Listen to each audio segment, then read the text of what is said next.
you threepence for it. I don't want. Sixpence. And now, sir, Ninepence. I don't want to sell it. I'll give you one last chance, Master Wheeler. Take it or leave it. I'll give you 1 shilling flat. I don't want to sell it for anything, so I want to keep it for myself. Then take it away with you, you filthy little slop. You're a dirty, selfish little gutter snipe, and I don't want to see your ugly mug round here again. Do you understand? Yes. Run along with you, then. Get away. Off it.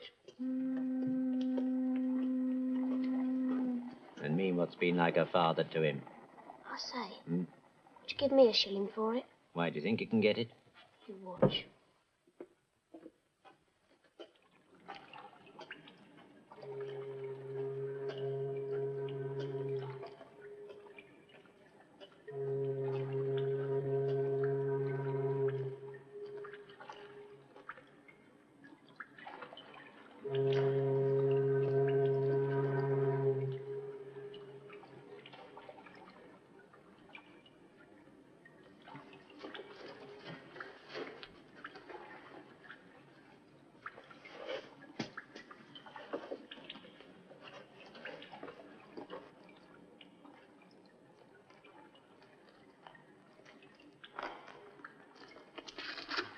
Sleeps around here somewheres.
What's all this about, eh? I ain't got nothing, Governor. I never took your picture. He took it for that, Governor. He does. Hey, stow it all, will you?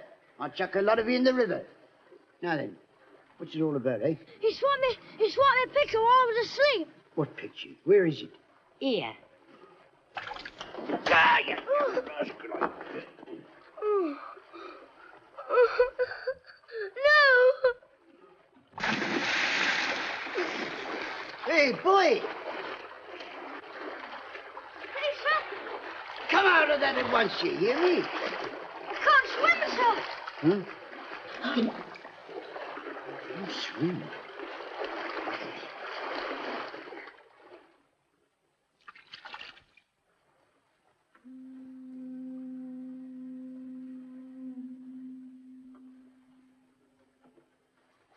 You're a strange lad. Do you really think so much of her? Yes, sir. I suppose so, sir. Well, there ain't many as likes her these days, you know, shutting herself up like a nun, as you might say, in that blinking, blooming castle. What's the good of her to England now, they say? And what's the matter with her anyway? Mourning a dead husband for 15 years. Is she balmy? Is she? No, matey. It's just that she's an old lady, that's all. An old lady with a crown of sorrow on her head. And her heart, well, her heart just ain't in anything no more. You know what I used to call her, don't you? What? The Mother of England. That's right, the Mother of all England. As if we was all her children, see? Millions and millions of blinking, blooming kids for her to worry herself about. Poor old gal. She looks like a mother. Well, after 9 babies, that ain't surprising. Or did you mean your own mother? No, I ain't got no mother. Who looks after you, Dad? No, I ain't got no dad either. Well, who you got? Nobody. Well, if you ask me, the likes of you is about the first thing she'd worry about. That is, if she's worrying about anything at all anymore. Who is she, sir? Who's who? This lady. Well, her in the picture? Yes, sir. Well, Victoria, of course. Who else do you think we've been talking about? Yes, sir, but who is Victoria? Are you asking me who is Victoria, the Queen of your own country? I never heard about her before, sir. Never even heard her name? Not that I can recollect, sir. Strike me dead if I've ever heard the like of that afore in the whole of my life. Did you ever hear of England? Yes, sir. I heard of England. What is it? It's a place, sir. Ain't it? A place where? In London, sir. No, matey, you got it all backwards. London's in England, not England in London. London's just this old city what we're sitting in now. But England, that's the whole blinking blooming place. And that lady, as you call her, she's the queen of the old blasted business.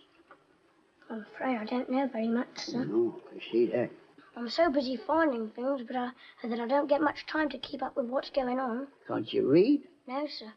Well, that's who the lady is, see? Yeah, half a minute, matey. If you never heard of Her Majesty, how is it you risked your blinking blooming life in a watery grave for her picture, eh? I liked her face, sir. Her face? Yes, sir. She looks like what you said, sir. A mother. I thought you said you didn't have no mother. I mean anybody's mother. Like mine if I had one. Let's have another look at you. Yeah, maybe you're right, matey. I'd like to see her real. Ain't much chance of that now, matey. Not with her shut up in that blasted castle. What castle is it, sir? Windsor. And you don't know Windsor neither, I'll wager. No, sir. I don't. Well, now, let's see what you do now. So as we can get a start anyway, eh? How about the Thames? You know what that is? Oh, yes, sir, the river. Yeah. That's where I work, in the mud, sir. Yeah, that's right, matey, that's right. Well, Windsor's straight up the Thames, about, 20 mile or more. And right there, sitting on the bank, is this blasted big castle. A castle so old that nobody really knows who started it or when. But the Conqueror lived there once, and so did Richard the Lion-Hearted.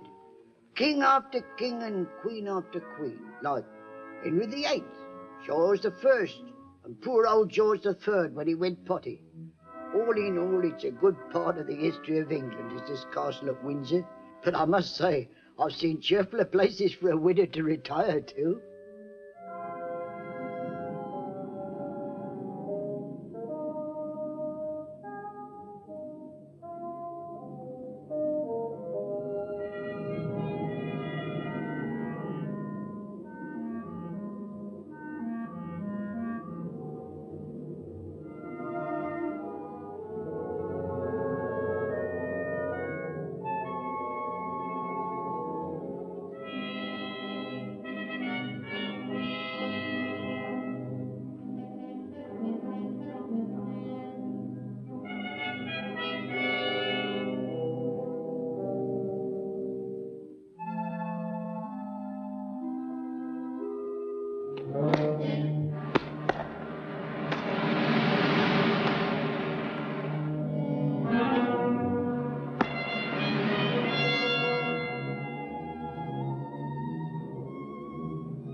Orphan.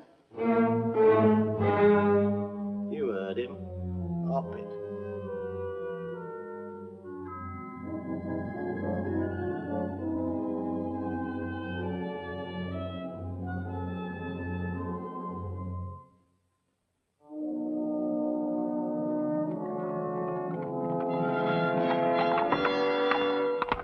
Oh, who goes there? The Prime Minister, Mr. Disraeli.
Yes? Brown is here to see you, sir. Mr. Brown, the Highlander. There can scarcely be any question of that, sir. I'll be there directly. The Prime Minister will be here directly. Will you be seated? I will not.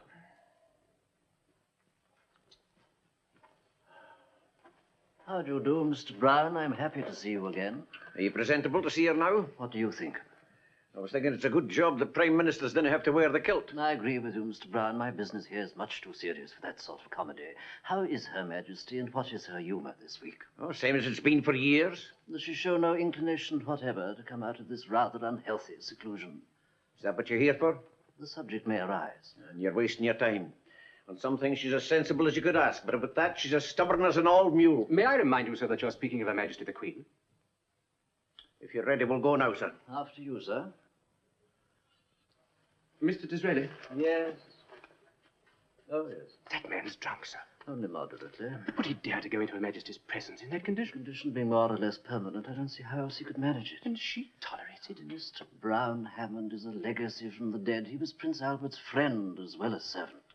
His widow not only tolerates, she cherishes such legacies, however thirsty. You coming? Lead on, sir.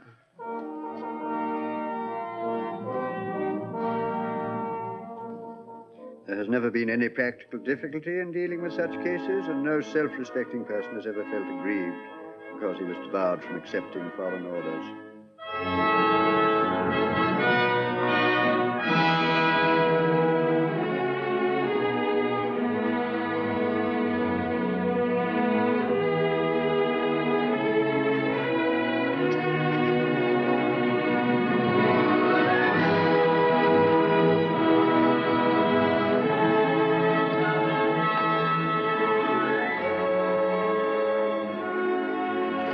Mr. Disraeli, ma'am.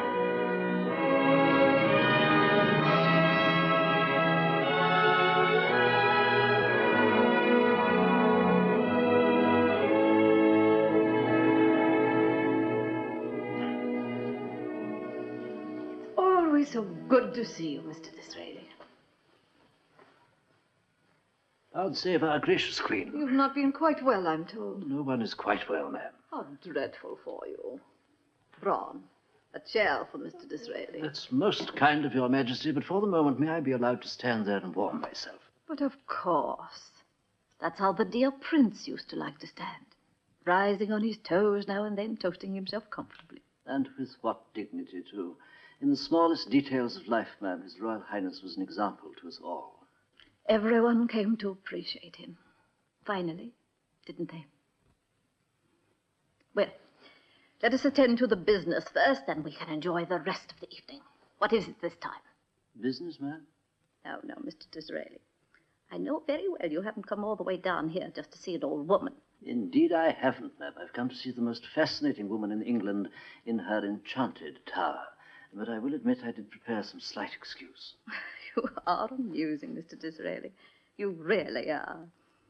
What is the excuse this time? I wish to tell you myself, ma'am, that the disturbances are now all under control and there is no further immediate danger. I can see you're going to be devious again. What disturbances? They begin, I believe, as debates about Your Majesty's regrettably protracted absence from London. Oh, yes, I know. But of late they've taken a more serious turn. There were several thousand in the demonstration before Buckingham Palace the other night after someone had posted a "To Let" sign on the gate. To let? The implication, by your leave, ma'am, was that the tenant had moved out for good. May I pursue the subject further? If you think you must. I do, ma'am. There's no one in the world who has more sympathized with Your Majesty in her sorrow than Your Majesty's true friend and most loyal subject, or been in a better position to understand her need for solitude. But I do believe the time has come for Your Majesty to reflect again on its wisdom. Please be careful, Mr. Disraeli. I intend to be, ma'am, as careful as the circumstances will permit. But there are matters of importance at stake here, and it may be that some boldness will be necessary. For example, the government's reform program, a matter which I know to be very close to Your Majesty's heart. I cannot see the connection between my personal grief and a proposal to better the conditions of the people. If Your Majesty will allow me to trace this connection. The odds against the passage of the programme are now being quoted at 5-1. Such proposals as slum clearance, public housing, educational facilities for the poor are all wise and worthy measures and consequently will be opposed vigorously. The British are a proud and independent people, ma'am, and will not yield to improvement without a stout struggle. I know of but one power in the country capable of turning this almost certain defeat. But I thought I made it quite clear that I approve of these measures. Words won't be enough to win this victory, ma'am, not even yours. I've asked you to be careful, Mr. Disraeli. I'm afraid I must take the risk, ma'am. The truth is the country has discovered a certain inconsistency between Your Majesty's words and Your Majesty's practice. In your words they have found only love and sympathy and understanding. In Your Majesty's long seclusion, I regret to report they can find nothing of the kind. They remember, you see, how pleasantly you once moved about your realm, like a lamp that brightened not only England, but the world itself. In those days, ma'am, you were Britannia in person, giving hope and happiness to your people. You were a holiday in Liverpool and a celebration in Bristol. You were like drums and trumpets wherever you went, and men and women and children clamored to see you pass by in the street. But I'd be lying, ma'am, to pretend that this was so today. Talk of your abdication is common. Republicanism, which used to hide in corners, is now almost fashionable. It's even been argued in the House of Commons. And in the House of Lords, a peer, ma'am, has gone so far as to ask what England is getting in return for the hundreds of thousands of pounds that it pays annually for the royal establishment, now that its ceremonial functions have lapsed. How can they say such things? But I'm so unhappy. So alone. Allow me to contradict you for once, ma'am. You are not alone.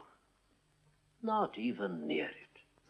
You have 30 million friends in England who ask only the opportunity to tell you again, face to face, that they love you. What do you propose? This is an invitation, ma'am, from the governors of the Lambeth Foundling Hospital, begging the honor of Her Majesty's presence at the celebration of its 100th anniversary.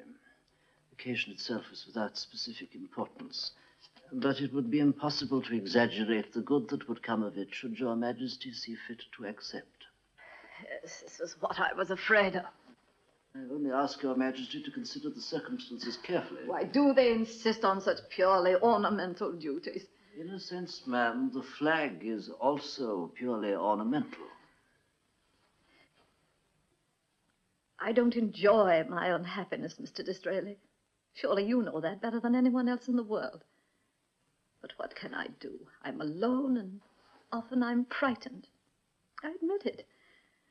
But in here, among things that are familiar to me, or in Balmoral, which he loved even more, I have a certain strength and courage. I get it, I believe, from him, from the memories he's left me. Can you understand that? I can indeed, ma'am. We spent so much of our time in this room, you know. It was his favorite. I can still see him rolling this pen between his fingers as he studied some paper that I must understand inside. He insisted one night that I must read this book that he had enjoyed.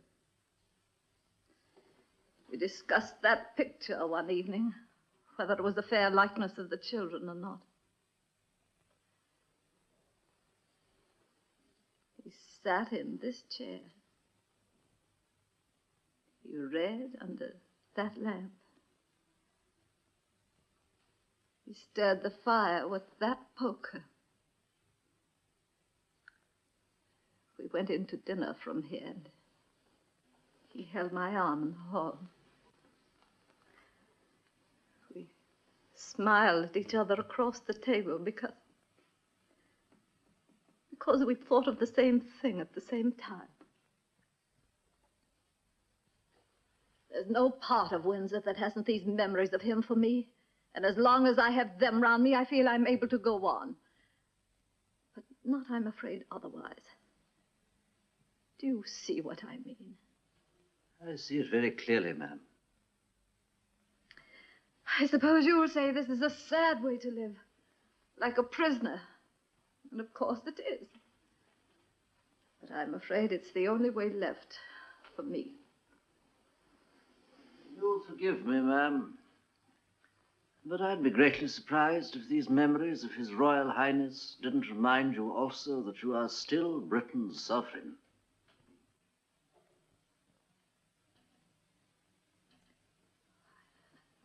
I don't see how I can face it, Mr. Disraeli. I really don't. The very thought of going out again fills me with terror. But if you really consider it of such great importance, I'll try to find the courage to do it. Thank you, my most gracious queen. Now, if you'll excuse me.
The garden moon, the black, black night is flown. Come into the garden moon,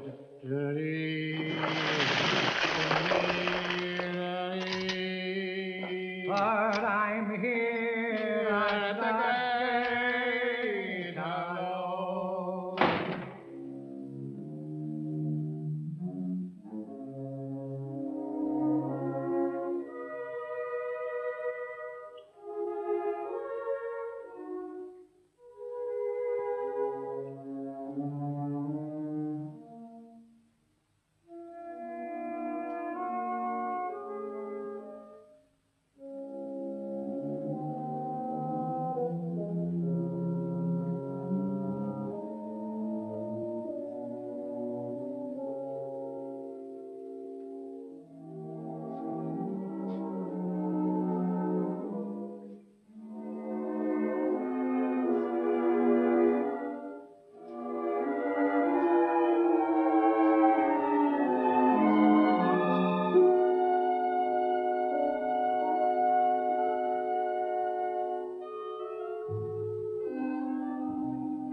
You shouldn't be here. What do you want? Did you know your mother was here? No, when did she get here? Just a few moments ago to see the Queen. Have you said anything to her about us? No. Why? I know I should have told you before. I've been hoping for a chance to talk to you. The truth is, I wrote a letter to her father. Someone's coming. I'll see you later.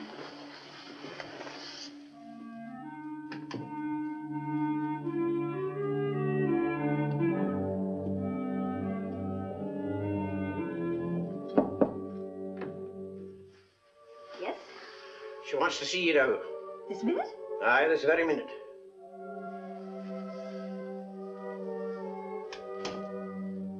Is my mother with Her Majesty? Aye, she is, Mum.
Now, we haven't much time before dinner, Emily, so please answer simply. Who is this Lieutenant McHatton? Why, You do know him, don't you? yes, Your Majesty. He's in the guards here. Have you been having rendezvous with him? Oh, no, indeed, ma'am, believe me. We've met, of course, but only under circumstances of the greatest propriety. And we've never discussed any but the most impersonal of subjects. Could you give us an example? Poetry. Well, how interesting. Whose? Mr. Tennyson's. This is perfectly charming, Margaret. Does he quote it for you, too? Yes, ma'am. I've never heard anything so delightful. Guardsman, dear Mr. Tennyson. When did this recital take place, my dear? During the day or in the evening? It was in the evening, ma'am, but quite early. Indoors or under the stars? Under the... It was out of doors, ma'am. How appropriate. Do you recall the poem you thought he did most effectively? I'm afraid I can't at the moment, ma'am. Second best. Can't remember that either. Third. Well, such idle moments do slip the mind so easily. But if that's all it is, you couldn't possibly have given him the right to ask for your hand in marriage, could you? My hand? Oh, but he didn't. He couldn't have. I know him so slightly. May I, Your Majesty? By all means, Margaret.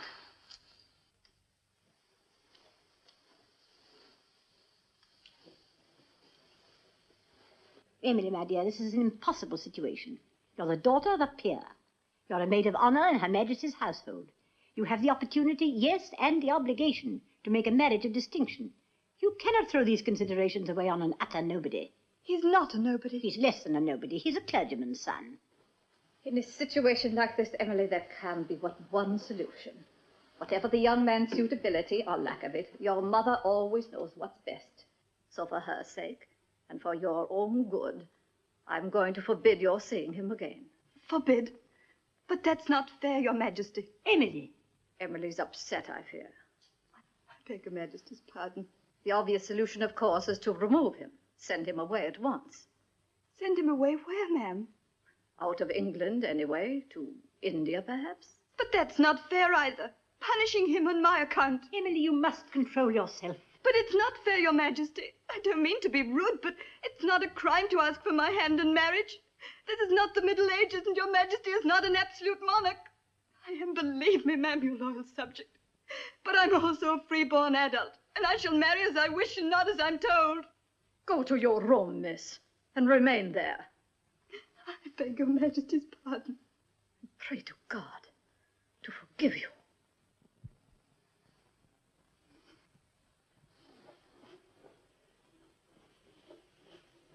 I can't find words, Your Majesty. Please, Margaret. Not for a few minutes yet.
Candle grease on the carpet.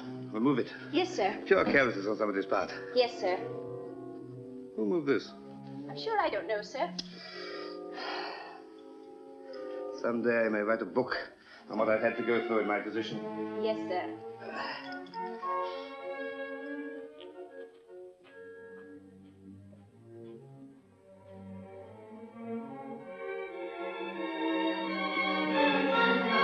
What's she doing here? I ain't doing no harm. Come here.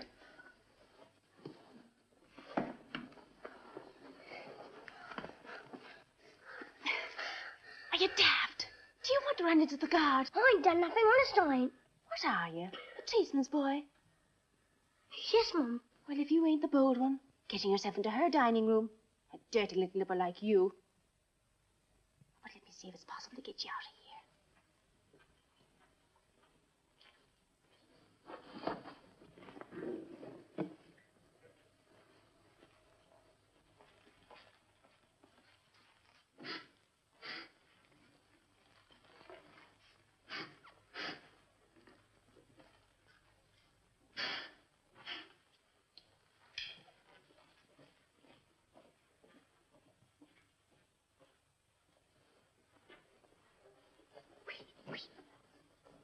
Glasses? Straighten that bowl there.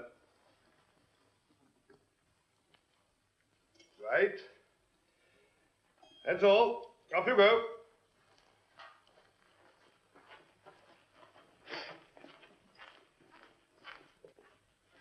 What about you, girl? Aren't you finished yet? Another moment, sir. I won't be a moment. Well, you can't stay here all night, you know.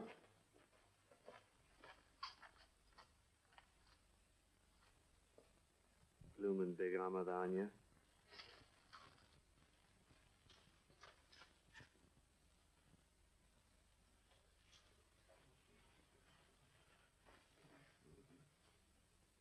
Aha, Miss Noonan. You're advancing. I hadn't seen you in this room before. Hi yourself, Mr. Slattery. And may I ask what it's got to do with you, whether I'm advancing or not? You're not particularly sociable this evening. Not while I'm about me duties. Under other circumstances, maybe? Told you I can't talk to you now. It'll have to be soon, mind. For I have great plans. I may not be with you much longer. Ah, such an important man he is. You doubt me courage? Then just cast your eye in this direction for a moment, me girl. Slattery! Would we have to burn us all alive? I was only practicing to show you how easy it would be. Practicing? Oh, well, the saints preserve us. And is it mad the loony is entirely? Mad? To burn down Windsor Castle? No, no, girl, but a job that would warm many a cold heart in Ireland this night. Those are hanging words you've uttered. And how do you think you'd look with your long neck stretched by a rope? Would I be the first to risk his neck in an English sloop for Ireland's sake? Ah, no, Slattery, not you, me lad. You'd burn down no castle in 100 years. Oh, no? Then perhaps you didn't note how simple it'd be. Just a little bit here. And a little bit over here. And a little bit under here. And a bit here. Flaming Patrick, what is it? Oh, no, you don't, me bucko. Oh, don't hurt him, Slattery, please. I ain't done nothing, Governor, honest Ah, and so it's nothing, is it, to be hiding under Her Majesty's own table? Leave him alone. He's only a baby. What do you mean? A sneak under her own dining table and you taking his part? Is it your own brat, then? Miss Noonan, if you please. That did it, me girl. That did it completely. Now we'll see what Mr. Naseby has to say about the matter. Well, if I were you, Mr. Burn-me-down Castles, I'd think twice before carrying tales to Mr. Naseby about this lad. And him after taking in every hanging word that came out of your mouth not a moment since. He didn't. Did you? Yes. Merciful heaven preserve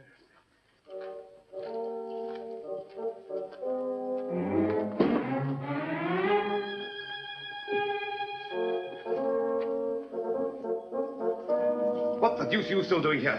Quickly, out that way. Please, sir. Go along, girl. Go along, girl. They'll be here any second now.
His Royal Highness was always so fond of travel.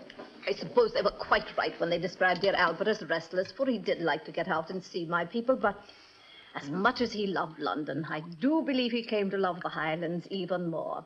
He loved their dress, their customs, even their bagpipes. I remember once at Balmoral with...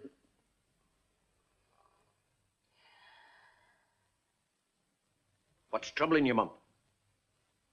I thought I heard a rather odd noise. Did anyone else hear it? No, ma'am. I don't think so. Listen. Oh, it's not but your fancy. Go on with your dinner. It's curious. Where was I? You were telling them about the pipes? Oh, yes. Yes. They do play so often, you know. First about breakfast time, then during the morning, again at luncheon, now and then in the afternoon, before dinner, all during dinner. Then after dinner, they have... You didn't hear it then? No, I didn't hear anything. Oh, what did it sound like? Like heavy breathing. Naseby, have you got the asthma? Either heavy breathing or, though it seems quite impossible, snoring. Snoring? Listen. There is someone else in this room.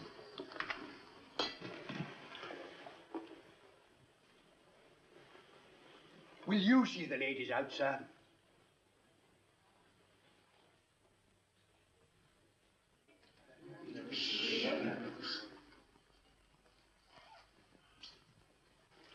There.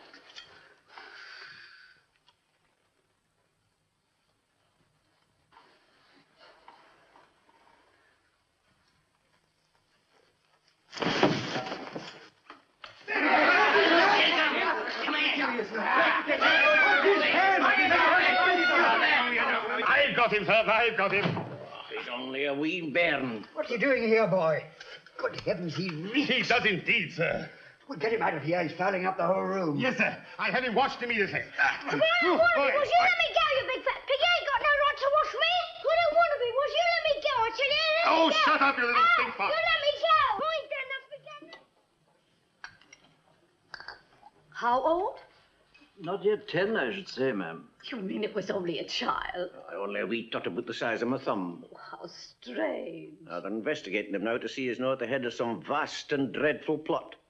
Oh, is that what they think? They have their responsibilities too, of course. Aye, who knows? Maybe he's armed with a pea shooter. In other words, there are still flaws in the beautiful picture of universal love you painted for me this evening. What's the matter with you, woman? Did your own bairns never get into mischief? Mischief indeed.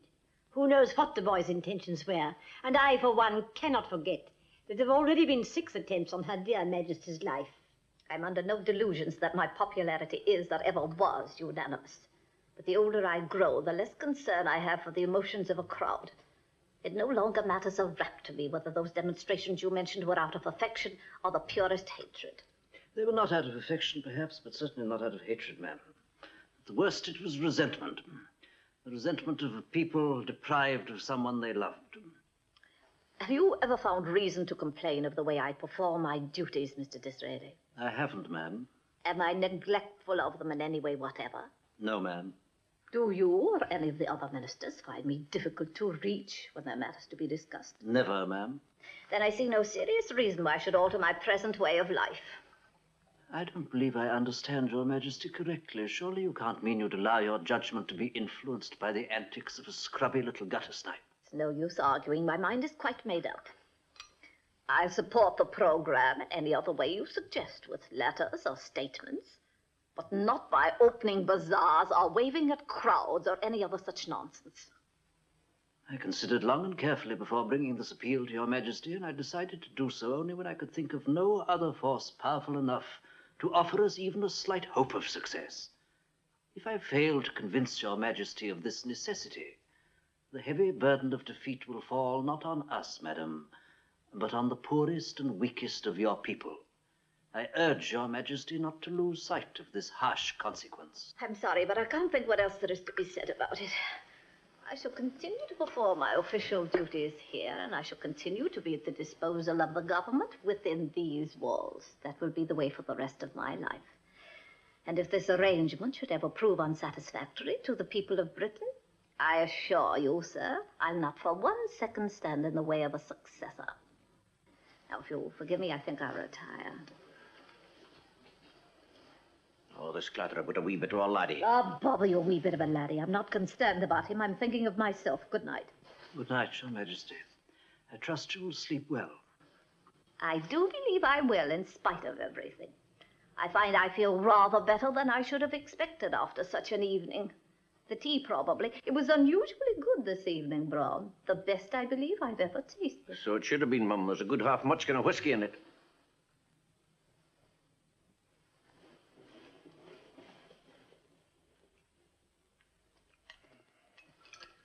There you are. What did I tell you? Stubborn as an old mule. Ah, Mr. Brown, what power of expression there is in a limited vocabulary.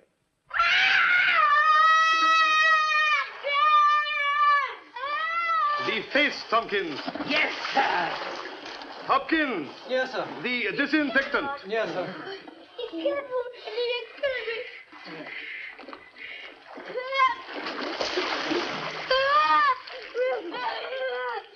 Hold him, immovable.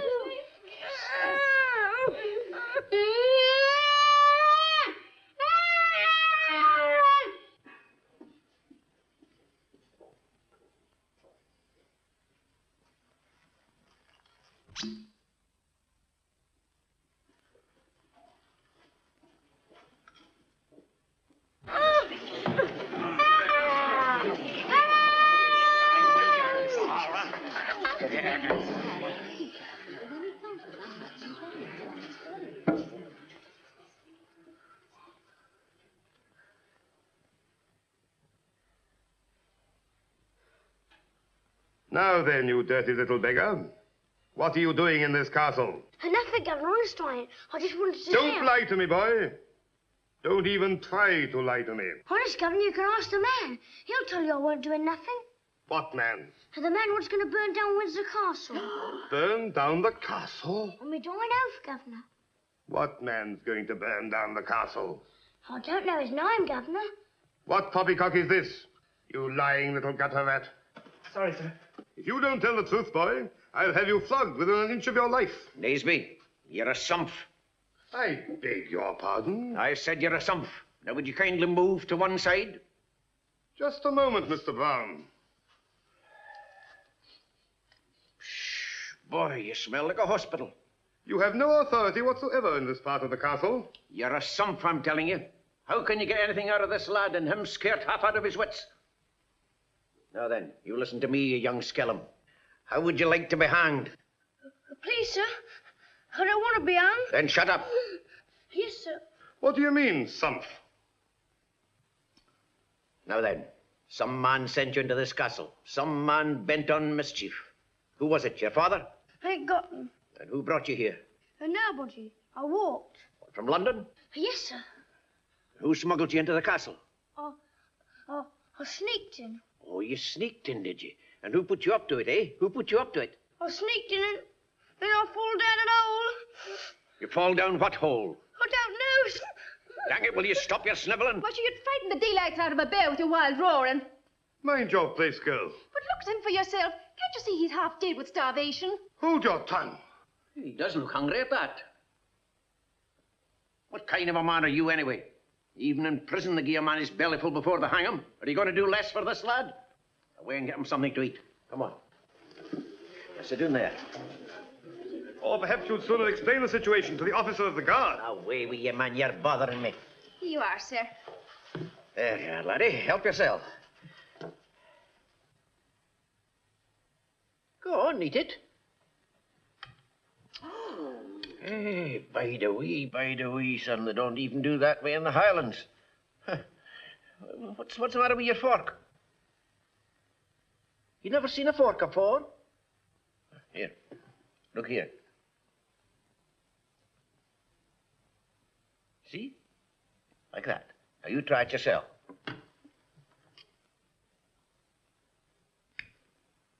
That's it. Now stick it in your gob. What you doing with all that meat in your mouth? Can you no swallow? Ah, that's it. Now try it again.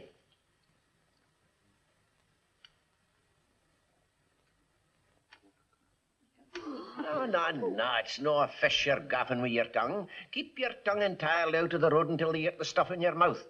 Now, look, I'll show you once again. Now, watch me well.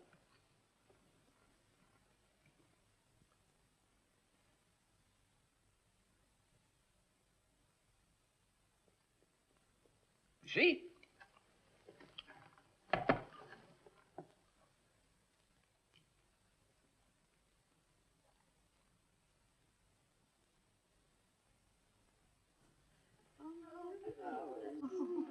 Sit. Ah, all you need now is a wee bit of practice, and you'll be as good at it as a belted earl. Now, go on, now, try it again.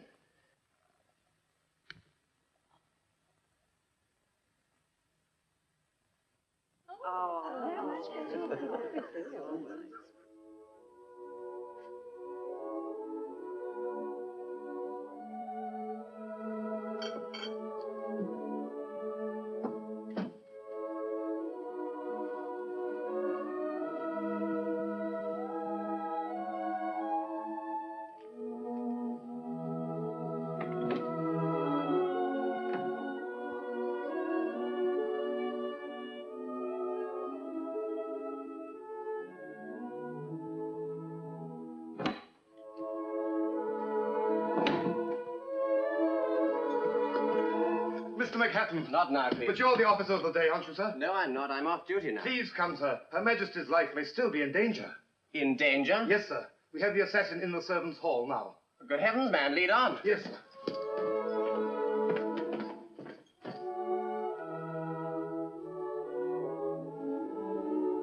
Charles? Charles?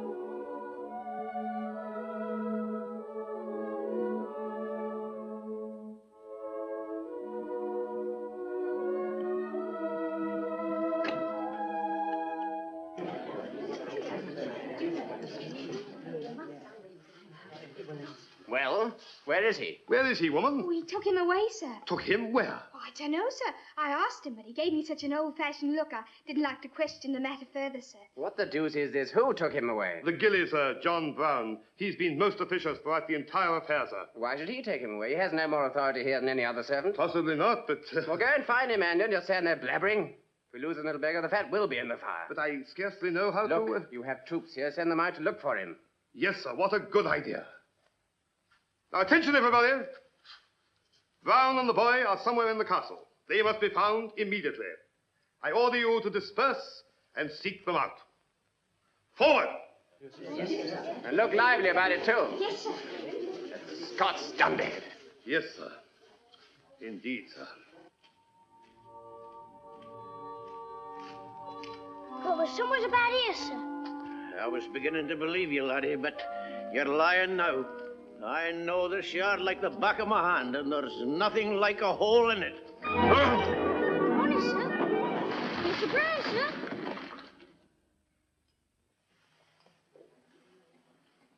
Go on.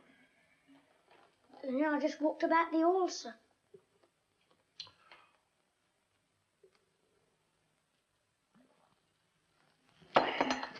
Go on, I'm listening. And in that so long I fall asleep. Where's that picture? Yes, sir. Aye, that's her, all right. And here's mine. Note the writing in her own hand. To our loyal good servant and friend, John Brown, Victoria R. Done 15 years ago at Osborne and given to me by herself personally. I suppose if I hadn't fallen asleep, I'd have seen her too. Oh, maybe it's not too late yet, laddie. What do you mean, sir? Just wait. I'll see what sort of a mood I'll be in presently.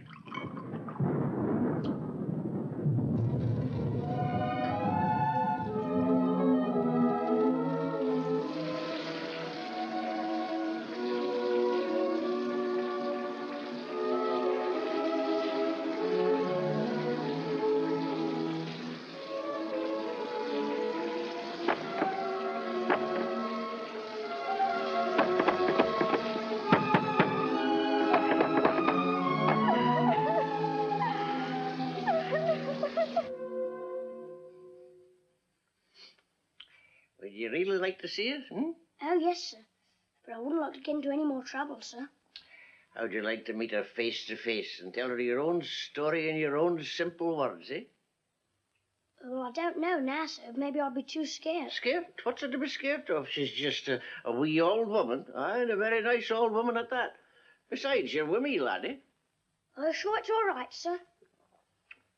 What? You're a bit sozzled, ain't you, sir? Sozzled? Yes, sir. You've been in the bottle a bit, you know. Only enough to keep off infection, laddie.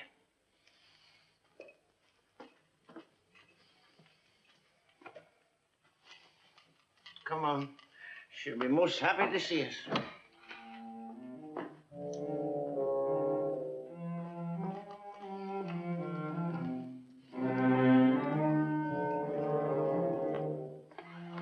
It's a rule of life you may very well remember yourself, laddie.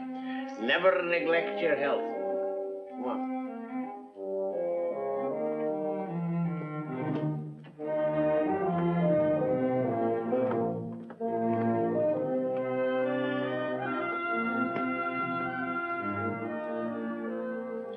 No, laddie. There's not a question of state that she decides without consulting me first.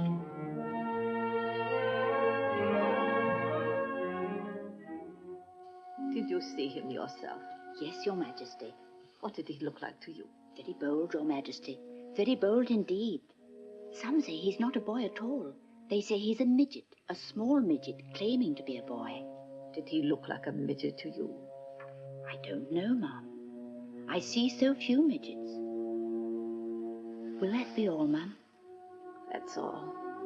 Good night, Ross. Good night, Your Majesty. Thank you, Ross.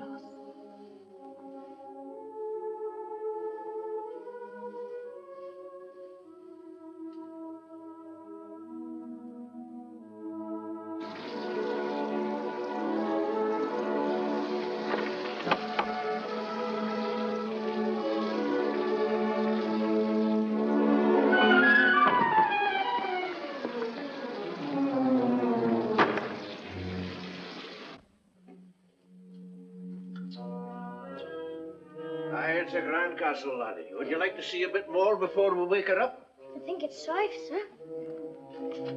I have it, laddie. What, sir? We'll have a look at the throne first, eh?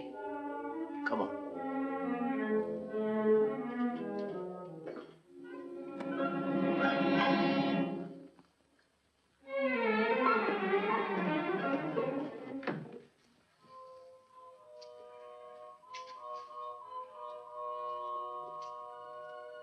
This is where we keep all the relics of the famous victories we won.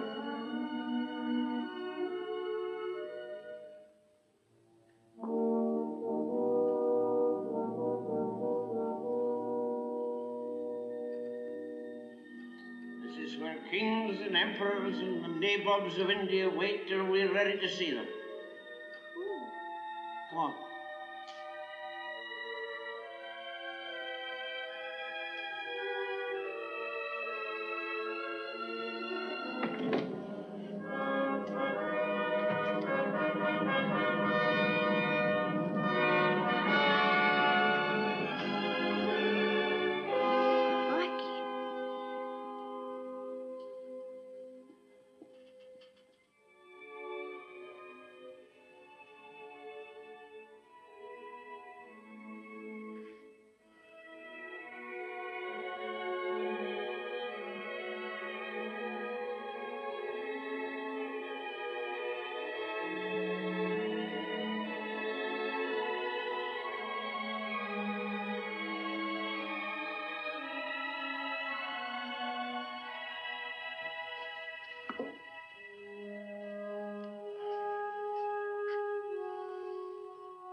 Ivory and gold, with rubies and emeralds and moonstones from all the treasure houses of India.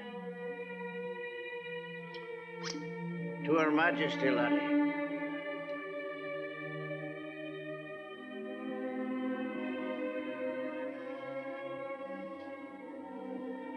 What's in your mind, laddie? Sir? Would you like to sit on it? Do you think I dare, sir? Why not? All them daft page boys is I sitting on it when there's nobody there to watch 'em. Climb up, laddie, climb up. And mind you don't dirty the cushions with your feet. Come on.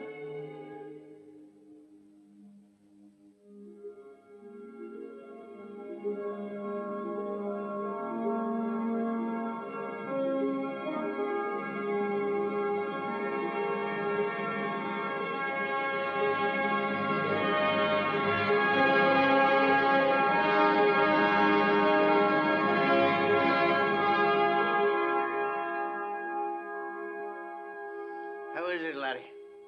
You feel like a king now? No, sir.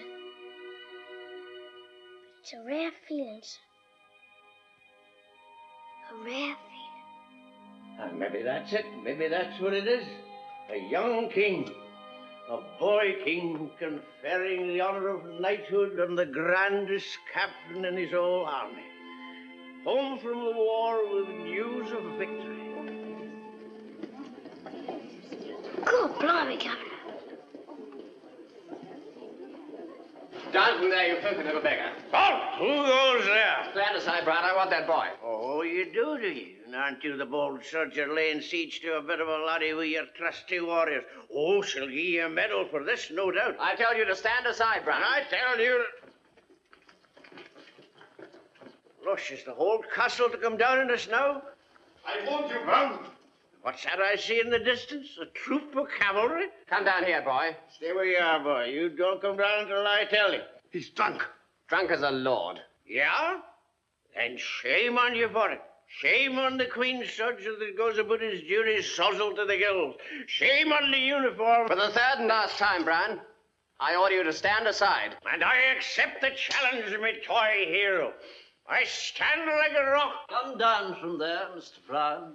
Who's that? Come down from there and hand over the boy to the lieutenant. I won't go. I'm staying with Mr. Brown. You can't make me go with him. Get him. I won't go. Take your looks if you're ready. Just one moment. Where is he? You let me go until you always done it. Help out. You take your looks around, Mr. Brown. Yes, Yes, sir. Mr. Brown will be obliged if you will see him to his quarters. Yes, sir. Oh, leave him alone. He's all right. It's all right, There's no hurt to anybody at all. There's no hurt to anybody. Don't touch anybody at all. He's just a wee lad. You'll not touch anybody.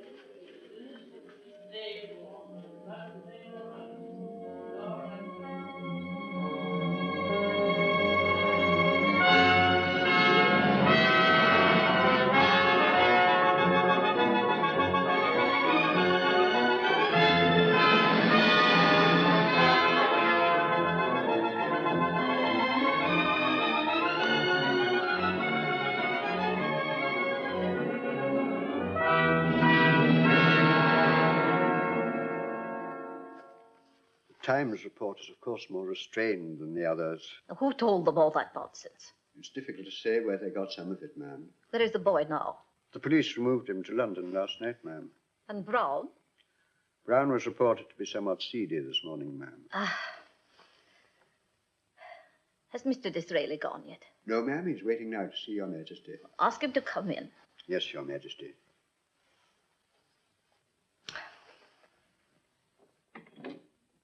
Mr. Disraeli. Thank you, General. Your Majesty. Have you seen the Times? I have, ma'am. I could wring that wretched boy's neck. As I have already suggested, ma'am, I believe you're taking this incident much too seriously. I won't argue the point. But if this case isn't handled with the greatest care, I see in it nothing but the most foolish embarrassment for everyone. No matter what the boy's purposes were, he's still a child. And that'll be enough to arouse any amount of maudlin emotion. As soon as I reach London, ma'am, I shall issue a brief statement of the facts that will at least put an end to these absurd rumors. That's exactly what you mustn't do. There could be no surer way of giving it importance than for a member of the government to recognize it in any way, shape, or form. The thing to be done is to get it over as quickly as possible. And no comment.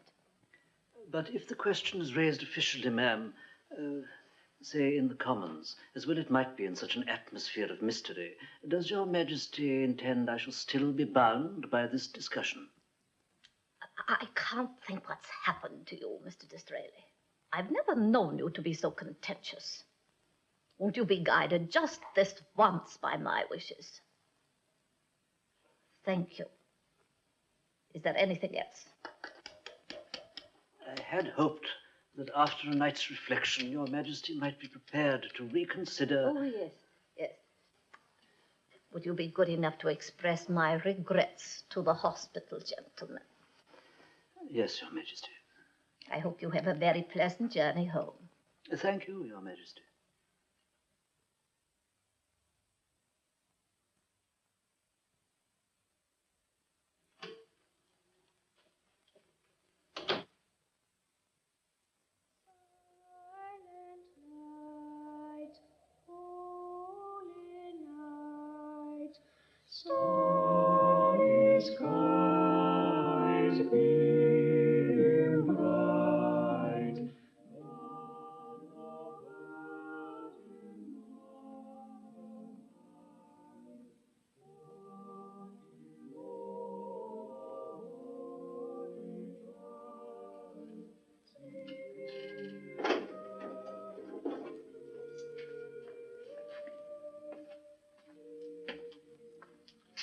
Merry Christmas, Wheeler. Thank you, sir, and the same to you. During these examinations, you mentioned the following persons as being friends and acquaintances who could vouch for your character and testify to your good behavior. Ben Fox, Tosher. Mrs. Feeney, hurdy-gurdy woman, Trafalgar Square. Iron George, swag barrow man.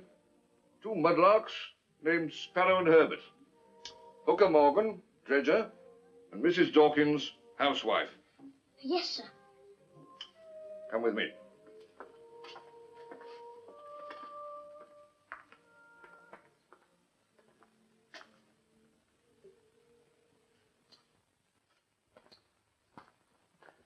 Your friends and business associates, I believe. Oh, hello, Sparrow. Look at his new dads. Shut your trap. You know this boy? I ain't never seen him before in my life, Governor. Oh, but Sparrow, I'm Wheeler. What? Well, you know me. Go on, you're lying. This boy says he knows you people and that you know him. What about you? Never clapped my blinkers on him before, swelt me. Never heard of him. It's the first time I've seen him. Yeah, what do you bring me here for? I never got to know him. I know. You're certain now? Yeah. Oh, but I'm Wheeler. Wheeler? Who's Wheeler? Never heard of Wheeler. Who's Wheeler? That's all. Take them away. Sparrow. Come along there. Move along. Go on. Outside. Oh, but Sparrow is my friend. Go on, right the way through. What's he say that for? Go and catch him. Ask him again. Sparrow, Sparrow. Come on there, come on. Oh, what'd you say that for, Sparrow? What do you want to put the covers on me for? I didn't do it, Sparrow, on my dying oath. What they got you for? I sneaked into Windsor Castle. Windsor Castle? Why's the cops? They'll tell you. I sat on the throne, too. What'd you do that for? Because I want to see the Queen, but she's killed. Who's killed? The Queen, that's who. Who says she's killed? The murderers, I tell you. They done her in. When? Yesterday, I heard. Oh, what they do her in for? What do you think? Because she's rich, ain't she? Hooker Morgan said they got 60 bob off her, and jewels too. How'd they do it? Bashed her head in. Right? You're a liar. I ain't never seen you before in my life.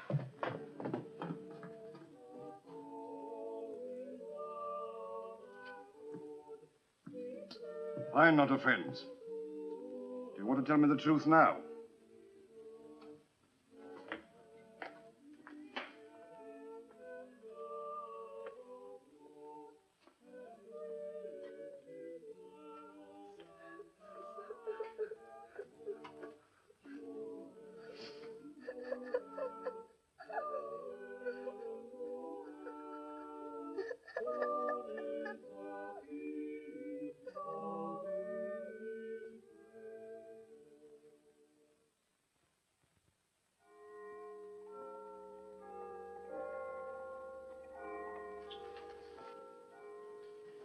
Have you seen this, sir?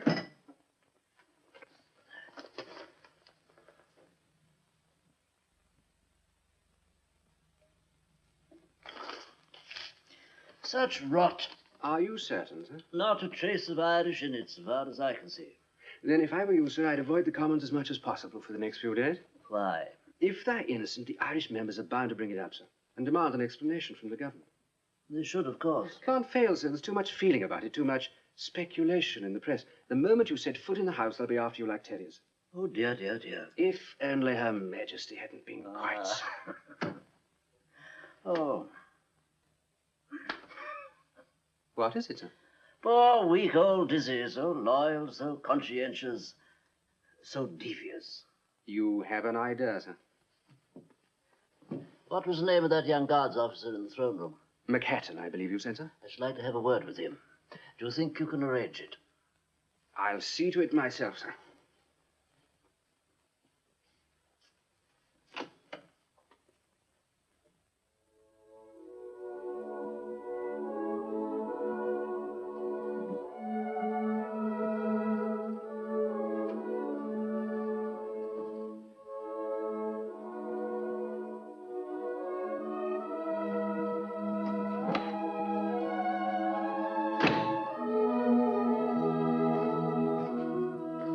Mr. McHatton? Yes? Are you on duty now? No, I'm not. Then will you come with me, sir? No, sir, I have a very important engagement. The Prime Minister wishes to see you.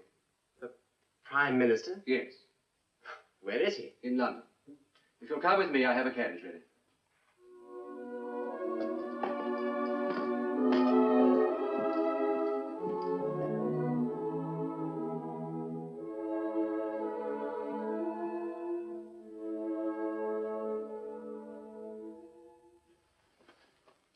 Won't you sit down? No, thank you, sir. Mr. McHatton, you were present at the first police investigation of young Wheeler, weren't you? I was, sir. What did you make of him? I think you'd do better to ask the police about that, sir. I don't believe so. I'm afraid the police intelligence is much too fair and honest to cope with the mind of a child. It's the same with the guards, sir. They'd give 5 battle honors if this boy were 20 years older and 3 feet taller. Mr. McHatton, I should like to know everything you saw, everything you heard, everything you thought about the boy that night. I'll try, sir. Take this down, every word of it. Yes, sir. Well, sir, the question of... Where on earth did you get such a cold? There was a draft in my room, ma'am. You poor child. Thank you. I've been worried about you, my dear. I've ordered your young man transferred to India, but with promotion, a captaincy. So at least his army career won't suffer. But I must confess, I don't feel at all happy about it. If he's gone, ma'am, there's nothing else to be said. But I trust you understand I'm unable to treat the matter lightly. But I promise your Majesty I shall never die of a broken heart. Your private opinion, of course, being that I'm a meddlesome old woman who should keep her nose out of young people's affairs. Oh, please, your Majesty, I beg you not to think such a thing. I thought that once about my own mother. I was in love with a young soldier, too. Very much in love indeed. But I was a queen and not allowed to be in love with a young officer. I was not expected to love anyone but a prince. And I remember thinking that nowhere in the world could there be a prince as fine and handsome as that young officer. I've no idea now where he is or what he's doing. But it did seem then that my heart would surely break. And who knows that it wouldn't have, if at precisely that time I hadn't met my cousin Albert. I forgot that young soldier completely.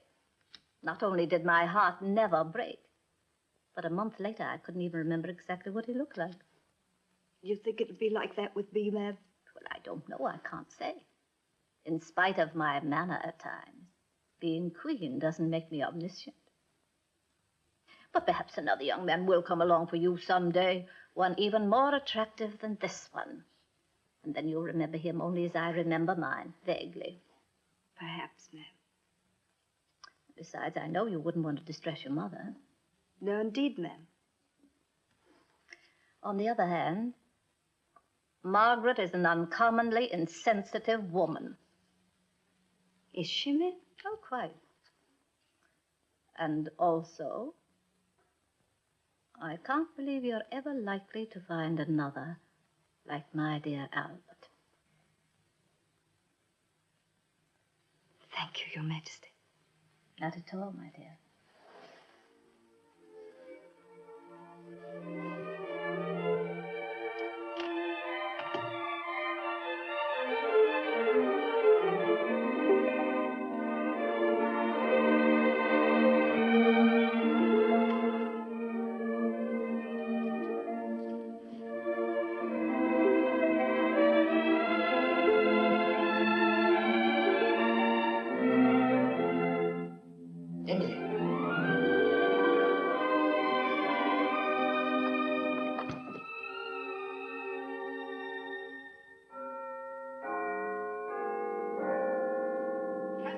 Be disastrous to the economy of this country.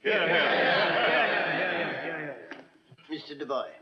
Mr. Speaker, the honourable member's concern for the economic welfare of England reminds me that I would like to express the regret of the people of Ireland. Order, order. The regret of the people of Ireland for the distress suffered by Her Majesty the English Queen in the case of the boy Wheeler as reported in the public press. But it has come to my almost incredulous ears that certain rogues, vagabonds, and scoundrels have circulated a report that this same boy Wheeler was in the pay of Irishmen whose purpose was the murder of the lady. Therefore, I call upon the Queen's First Minister to put this case in all its truth before the House, and furthermore to stipulate that no Irishman had anything to do with it in any way whatever. The honourable member for West Dublin is out of order.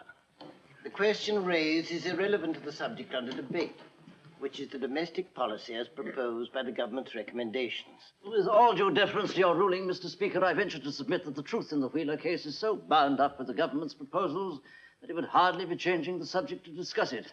So, if the honourable members wish, and with the Speaker's permission...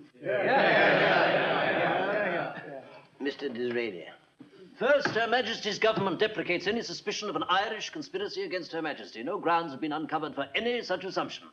In fact, so far as can be ascertained, Wheeler was quite alone in his actions, and alone must bear the entire censure and punishment. The House of Commons may be a strange place to discuss the conduct of a mudlark, but it is perhaps the best of all places to examine certain aspects of this particular mudlark's conduct. For here they are placed not only before the honourable members, but also before the entire nation. Now, I confess I'm as puzzled as anyone by some of the mystery of young Wheeler. How, for one thing, did this child escape us? How did he manage to reach the age of 10 in the face of all that we did to prevent it? I ask you to think how hard society tried to kill him. It laid an ambush for him at his birth, surrounding his cradle with rats and vermin. It sent off gases from foul drains to pollute the air he breathed. It tried to poison his mother's milk through her drinking water, but only succeeded in poisoning his mother. She died of typhus before he could walk, according to the police investigation. And as there's no record of a father, his government was spared the necessity of a second murder in the same family. So now that he was an orphan, alone, defenseless, and entirely at the mercy of his country, it went further.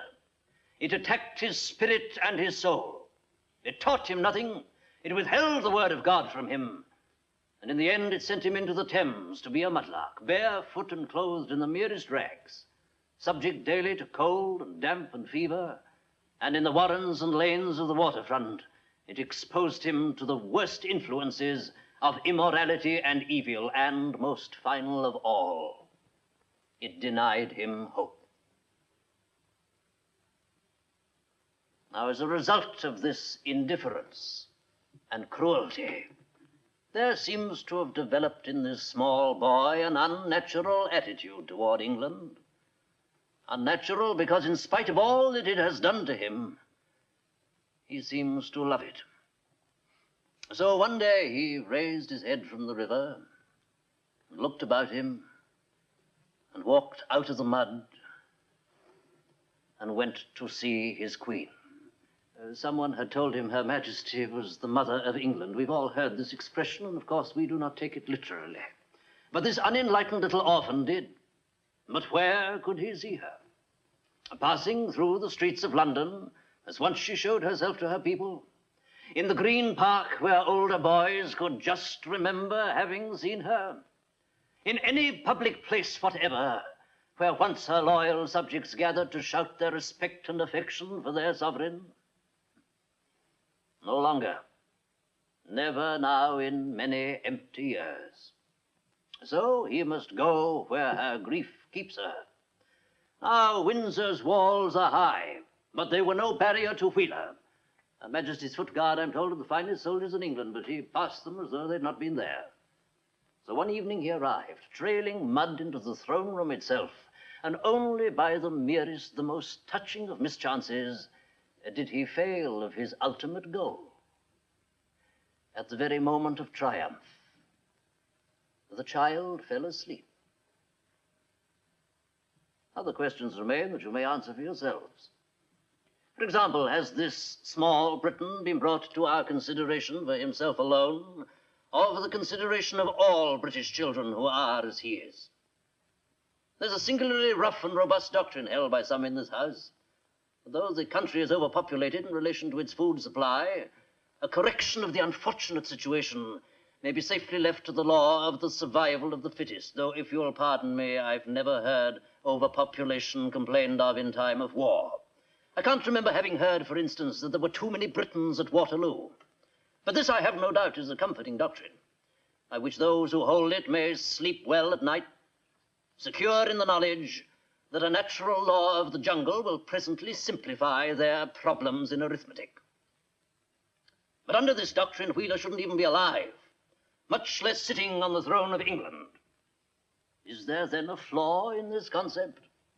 And has Wheeler the right to be alive, in open defiance of a patriotic obligation to be dead?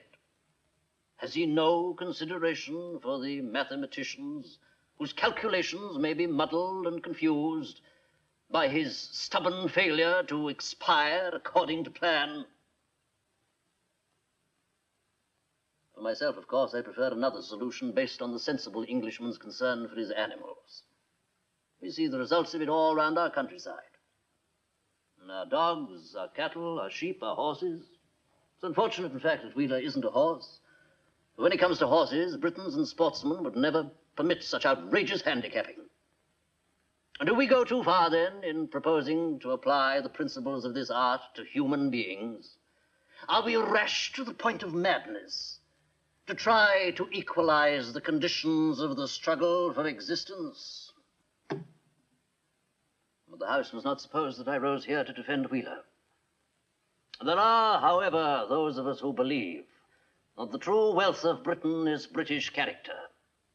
And by drawing attention to certain evidences of that character, as they seem to shine through the deed that Wheeler has done, I have sought only to advance the cause of British children, among whom Wheeler is but a halfpenny bit of our great capital investment in the future.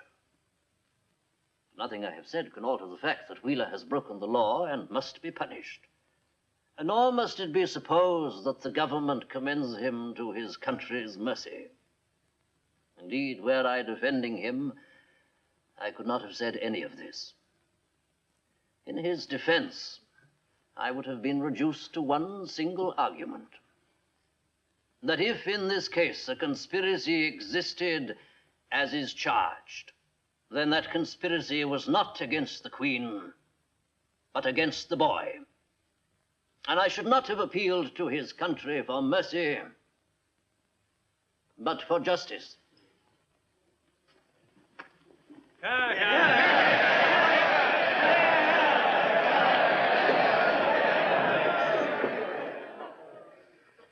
The members' response to this was, I believe, overwhelming.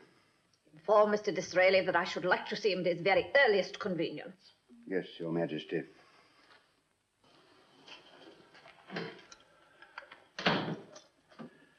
There was an old woman that lived in a shoe. He spoke as if I were personally responsible for the boy's position. They're all your children, are they not? You forget yourself at times, Brown. That's a small thing to forget, Mum, when you think of all the wee yins that nobody ever remembers. The poor laddie working in the coal pit, the wee chimney sweep choking in the dark, the starveling mudlark without a home. That will do, Brown. But they're all your brood, Mum. I said that will do, Brown. Aye, Mum.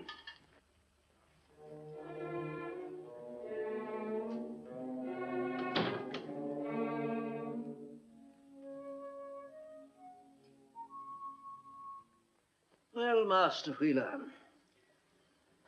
this is not to say that you didn't do wrong, but there were, we realize, mitigating circumstances. We have made these arrangements for your care and schooling to compensate for the way we have neglected you in the past, and also as a form of thanks for the part you have played in our efforts to bring certain matters to the country's attention. Now, if you'll go along with Mr. Broom, sir. Mr. Broom and Mr. Didbit, sir.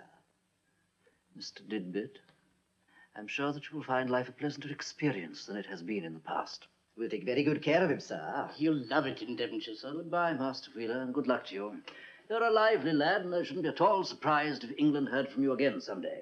I just wanted to see her, sir. That's all. No, I know, my boy, and I'm very sorry. No, no, you can't have everything, you know. You're a very lucky lad as it is. Come along.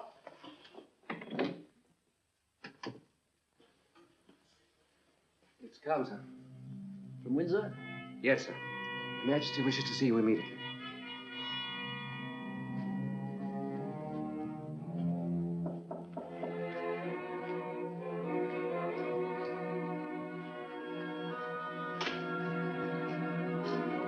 Mr. Disraeli.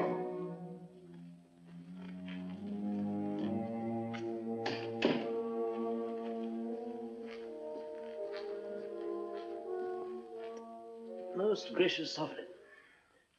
I can't tell you how displeased I am with you, Mr. Disraeli.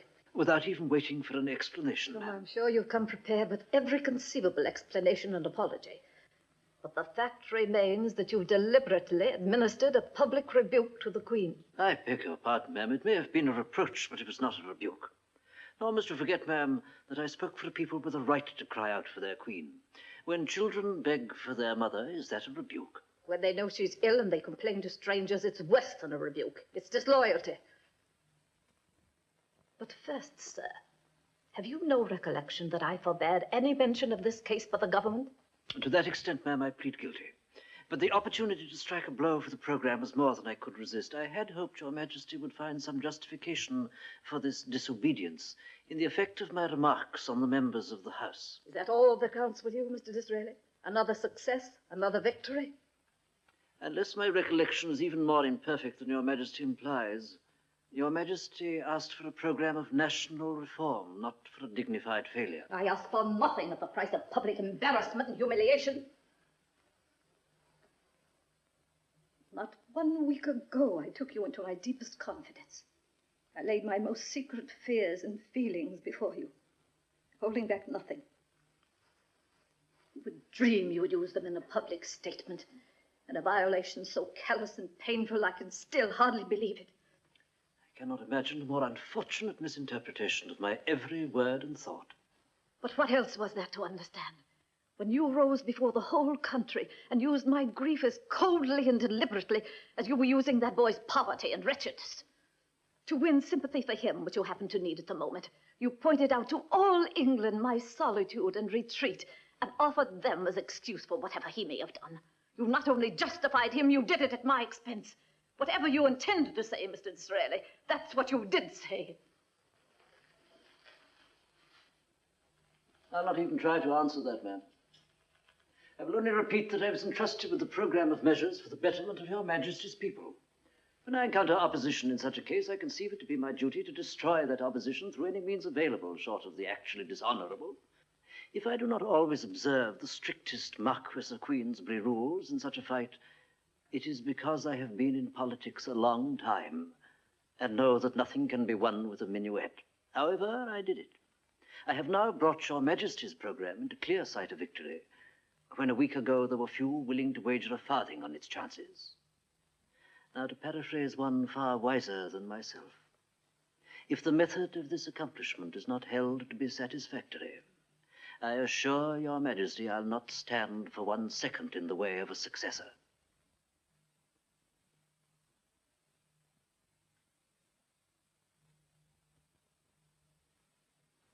I was not prepared for such an ultimatum. But of course, if you find our principles of loyalty too greatly in conflict, I don't see how you can avoid considering such a decision. That's no the decision to be made, Mum. Please, Braun. Your man's dead, Mum. Dead and in his grave this 15 years. The boy's alive. That's the decision that's to be made. Not by him, but by you. Who are you to serve? The living or the dead? Leave the room, Braun. Not yet, Mum. I knew your man well, and he wouldn't like it, I tell you. Think how he worked for the living. They weren't even his. They were yours. But they were never out of his mind for 1 moment. He knew who needed help. You're an ignorant man, Braun. You don't know what you're talking about. Remember the dead in your heart, Mum. But keep your hand and your smile for the bairns that are living and begging for their mother. I can't. They don't like me. That's no the point, Mum. It doesn't matter whether they like you or no. You're a queen woman. And there's only one rule for a queen to remember. One question from the second book of Kings. Is it well with the child? You're still Britannia, Mum, and they're all your brood. What was that? I did again, Mum.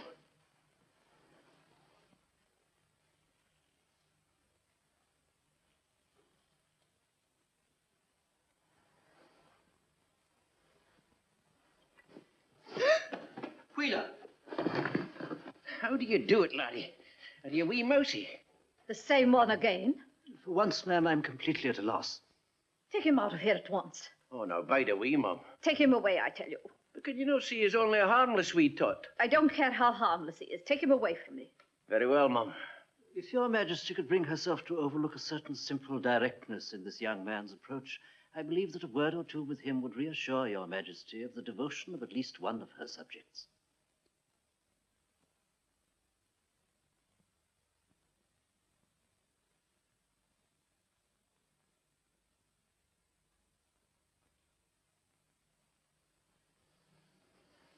Bring him here.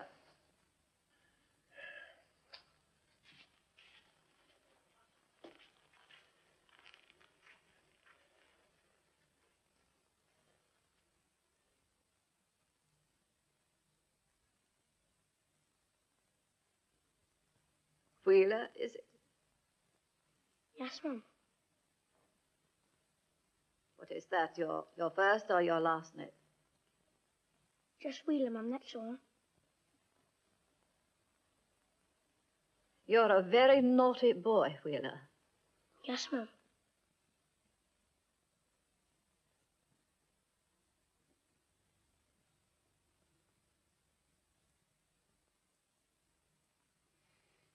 Now she looks like her picture. What was that? Like your picture, Mum. You got it on you? May I see it? Go on, get her. She'll get you back. May I ask where Mr. Broom and Mr. What's-his-name are? Hunting for me in Paddington Station, sir. Where did you get this? It's mine. I found it. You got it off a sailor, Mum, but it's all right. The man was dead. Oh, really? Master Wheeler's an orphan, ma'am. It seems that he found in your Majesty's countenance a comfort and a pleasure that were otherwise denied him in life. Aye, he's got nobody, Mum. Nobody but himself alone. I'm very sorry, Wheeler. Oh, that's all right, Mum. You don't have to worry yourself about it. You've caused us a great deal of trouble, you know. I didn't mean no harm, Mum. Why did you do it? I don't know, Mum. Now, Wheeler, why did you do it? I just wanted to see you, Mum.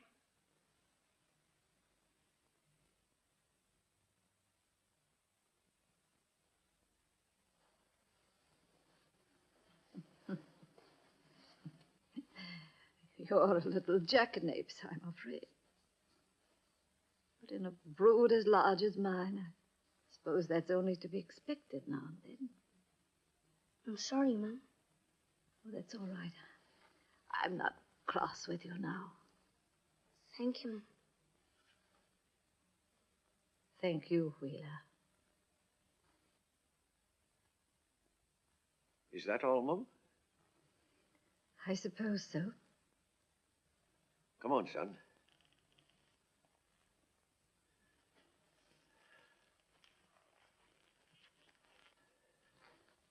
What do you think they'll do to me this time?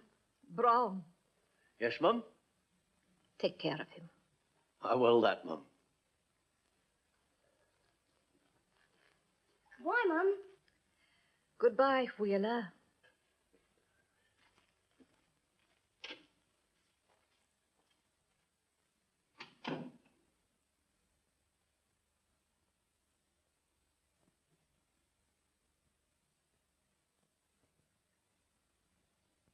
Have you answered the hospital gentleman yet? Not yet, ma'am.